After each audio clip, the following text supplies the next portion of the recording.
مشیر زراعت سندھ منظور وسان کی ایک اور بڑی پیشگوئی، الیکشن 6 سے 8 ماہ میں ہونے کا اندیا دے دیا۔ ایوان صدر میں آصف علی زرداری کو دیکھ لیا، عمران خان کا مستقبل خراب ہونے کی بھی پیشگوئی۔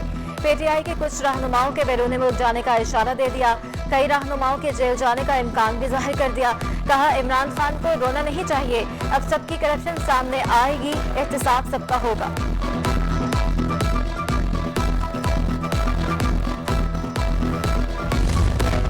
ایم کیو ایم کا لوکل گورنمنٹ میں قانون سازی پر زور، وزارتیں چھوٹی موٹی چیز ہیں بعد میں لے لیں گے۔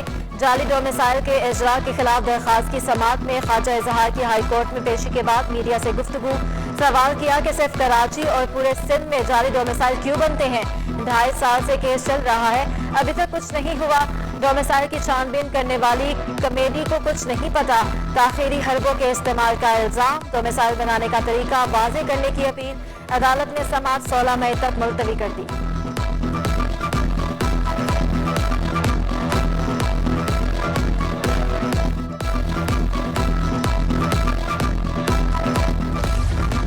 سندھ حکومت کا انٹر میں A1 گریڈ لانے والے طلبہ کے لیے اسکالرشپ کا فیصلہ، سیکریٹری یونیورسٹیز بورڈ نے 21 اپریل کو اجلاس طلب کر لیا۔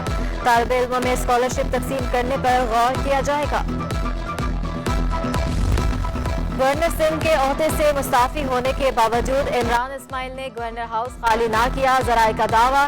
استعفیٰ دینے کے بعد 2 سے 3 روز میں گورنر ہاؤس خالی کرنے کے دعوے دار عمران اسماعیل تاحال گورنر ہاؤس میں رہائش پذیر۔ مستعفی ہونے کے 1 ہفتہ گزرنے کے بعد بھی صرف کچھ سامان ہی نجی رہائش کا منتقل کیا جا سکا۔ عمران اسماعیل کا استعفیٰ گزشتہ روز منظور کیا گیا۔ نوجوان کو ٹرک سے ٹکر کس نے ماری؟ 4 ماہ بعد بھی ڈرائیور قانون کی گرفت سے باہر۔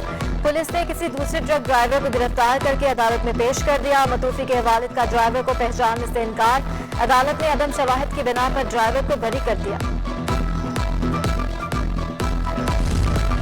گلشن ممان گوچ اراضی پر قبضے کے خلاف شہری کا عدالت سے رجوع گلے پڑ گیا۔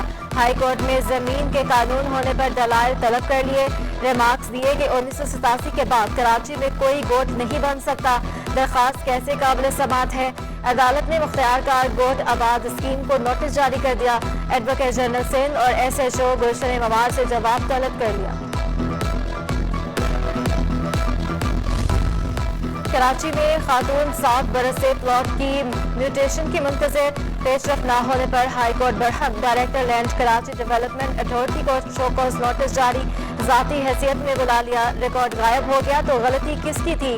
جوتے تو آپ کے گھسنے چاہیے، عدالت کی KDA وکیل کی سرزنش۔ پیٹرولیم مصنوعات کا درآمدی بل، رواں مالی سال 9 ماہ میں درآمدی بل 14.50 ارب روپے ڈالر سے تجاوز، گزشتہ مالی سال کے مقابلے میں درآمدی بل میں 96% اضافہ، رواں مالی سال درآمدی بل 14 ارب 80 کروڑ ڈالرز پر جا پہنچا، گزشتہ سال مارچ کے مقابلے میں رواں سال مارچ میں درآمدی بل میں 67% اضافہ۔ انٹر بینک میں روپے کی بڑھتی قدر کو بریک لگ گئے، طلب بڑھنے پر ڈالر مہنگا ہو گیا، ایک دن میں ڈالر 1 روپے 90 پیسے مہنگا ہو گیا، ڈالر 182.54 روپے سے بڑھ کر 184.44 روپے پر بند ہوا۔ کاروبار کے دوران ڈالر 2 روپے 26 پیسے مہنگا ہو کر 184.80 روپے پر ٹریڈ ہوا۔ پاکستان اسٹاک ایکسچینج میں کاروبار کا مثبت آغاز کے بعد منفی رجحان، 100 انڈیکس میں 206 پوائنٹس کی کمی، انڈیکس 0.44% کی کمی سے 46,333 کی سطح پر آ گیا۔ 8.81 ارب روپے مالیت کے 22.78 کروڑ شیئرز کا کاروبار ہو چکا، 230 کمپنیوں کے شیئرز میں کمی۔ کراچی میں اشیاء ضروریہ کی قیمتیں بے قابو، رمضان میں بھی پرائس کنٹرول نہ کی جا سکی، کھانے کا تیل اور گھی 540 روپے سے نیچے نہ آ سکا، سستا ایرانی تیل بھی مہنگا ہو کر 380 روپے فی لیٹر تک جا پہنچا، کھلا تیل 410 روپے سے لے کر 440 روپے میں فروخت۔ شہر قائد میں ماہ مبارک میں بھی گراں فروشی عروج پر، سبزی کی خریداری کے لیے ہزاروں روپے بھی کم پڑنے لگے، صرف لیمو کی قیمت ہی گائے کے گوشت کے برابر ہو گئی، لیمو 800 روپے کلو تک جا پہنچا، 533 روپے کی سرکاری نرخ پر بیچنے کے لیے کوئی تیار نہیں، پیاز 60 روپے کلو میں ہو گئی، ٹماٹر 65 روپے کی بجائے 100 روپے کلو تک جا پہنچا، مرچیں 200 روپے میں فروخت۔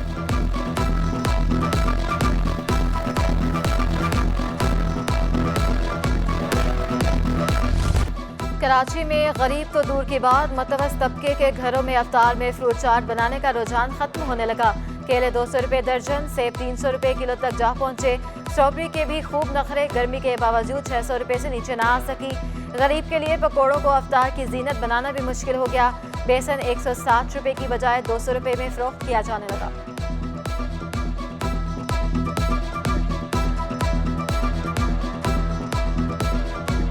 مہنگائی کے دور میں غریب کو ریلیف کی تلاش، یوٹیلیٹی سٹورز پر 19 اشیاء پر سبسڈی صرف اعلانات کی حد تک محدود۔ سستی اشیاء کا اصول مشکل بنا دیا گیا۔ رمضان پیکج میں چینی، گھی، آٹے اور چاول کے لیے شناختی کارڈ دکھانے اور فوٹو کاپی جمع کرانے کی شرط، سفید پوش طبقہ پریشان ہو گیا۔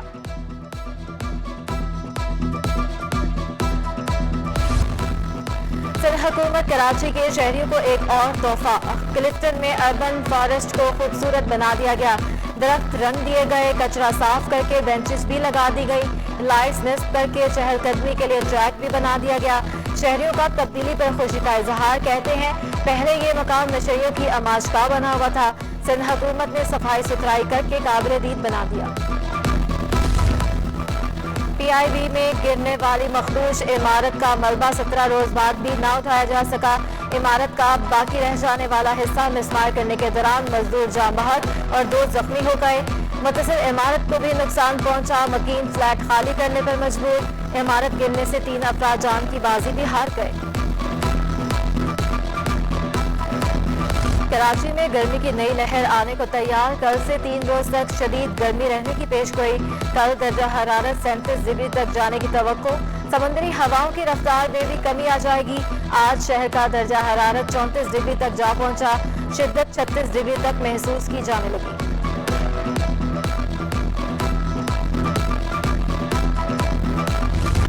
گرمی اور روزے میں کراچی کے باسی بجلی کی لوڈ شیڈنگ کا عذاب جھیلنے پر مجبور۔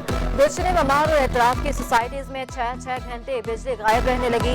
بجلی نہ ہونے کے باعث 2 ہفتوں سے پانی نے بھی منہ موڑ لیا، لائنیں خشک ہو گئیں۔ افطار کے وقت مکین پانی کی تلاش میں مارے پھرنے لگے۔ جس وقت لوڈ شیڈنگ ہوتی ہے لائن میں پانی اسی وقت آتا ہے، موٹر کیسے چلائیں، مکینوں کا شکوہ۔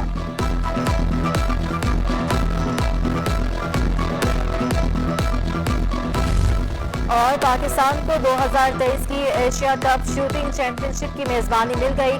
پاکستان پہلی بار ایشیا کپ کی میزبانی کرے گا۔ ایشین شوٹنگ کنفیڈریشن نے میزبانی کے لیے پاکستان کو خط لکھ دیا۔ بھارت سمیت 25 ممالک کی ٹیمیں پاکستان آئیں گی۔